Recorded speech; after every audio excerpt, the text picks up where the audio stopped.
ഇന്നത്തെ റെസിപ്പി നല്ല കിഡിലനായിട്ടുള്ള മാമ്പഴ പുളിശ്ശേരിൻ്റെ റെസിപ്പിയാണ്.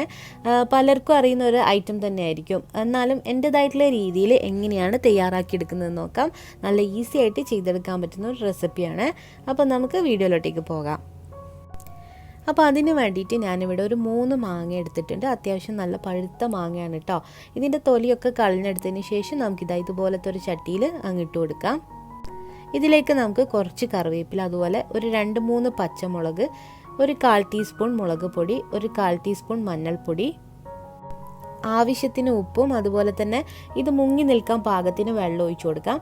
എന്നിട്ട് ഇത് നന്നായിട്ടൊന്ന് അങ്ങ് ഇളക്കി കൊടുക്കാം കേട്ടോ. അതിനുശേഷം നമുക്കിതൊരു മീഡിയം ഫ്ലെയിമിലിട്ടിട്ട് ഒന്ന് വേവിച്ചെടുക്കാം. അപ്പോൾ ഞാനിതൊന്ന് അടച്ചു വെച്ച് കൊടുത്തിട്ടുണ്ട്. ആ ഒരു സമയം കൊണ്ട് നമുക്കിതിലേക്കുള്ള തേങ്ങാരപ്പ് തയ്യാറാക്കാം.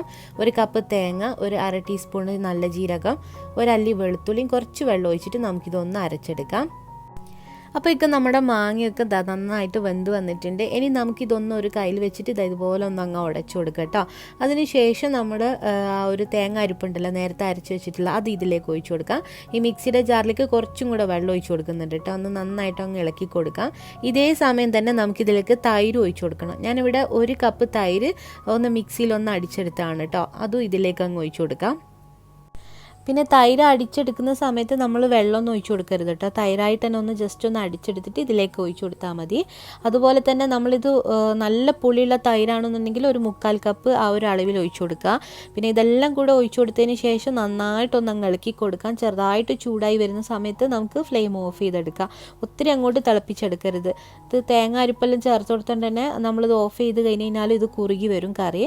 അപ്പോൾ നമ്മളിതൊന്ന് ഓഫ് ചെയ്തെടുത്തിട്ടുണ്ട്. ഇനി നമുക്കിതിലേക്കൊന്ന് താളിച്ച് ഒഴിച്ചു കൊടുക്കണം. അപ്പോൾ അതിന് വേണ്ടിയിട്ട് കുറച്ച് വെളിച്ചെണ്ണ, അതുപോലെ കുറച്ച് കടുക് ഇട്ട് കൊടുക്കുക. അതുപോലെ ഒരു 1/4 ടീസ്പൂണിൻ്റെ അളവിൽ ഉലുവ ചേർത്ത് കൊടുത്തിട്ടുണ്ട്. ഒന്നങ്ങ് ഇളക്കി കൊടുക്കുക. അതിനുശേഷം നമ്മൾ കുറച്ച് കറിവേപ്പിലയും വറ്റൽമുളകും കൂടെ ചേർത്ത് കൊടുക്കുക. എന്നിട്ട് നല്ല ചൂടോടെ തന്നെ നമ്മൾ ആ ഒരു കറിയിലേക്ക് ഇത് ഒഴിച്ചു കൊടുക്കുക. അപ്പോൾ ഇത്രേ വേണ്ടുള്ളൂ. നല്ല എളുപ്പത്തിൽ തയ്യാറാക്കി എടുക്കാൻ പറ്റുന്ന ഒരു കറിയാണ്. തീർച്ചയായിട്ടും എല്ലാവരും ഒന്ന് ട്രൈ ചെയ്ത് നോക്കുക. നല്ല ടേസ്റ്റി ആയിട്ടുള്ള ഒരു മാമ്പഴ പുളിശ്ശേരിയാണ് കേട്ടോ. അപ്പോൾ എല്ലാവർക്കും ഇഷ്ടമാവും. അപ്പോൾ ഈ ഒരു മാമ്പഴ പുളിശ്ശേരി നിങ്ങൾക്ക് ഇഷ്ടമായിട്ടുണ്ടെങ്കിൽ ലൈക്ക് ചെയ്യാനും ഷെയർ ചെയ്യാനും മറക്കരുത്. തീർച്ചയായിട്ടും ഇതുപോലത്തെ നല്ല നല്ല റെസിപ്പികളുമായിട്ട് വീണ്ടും കാണാം. താങ്ക്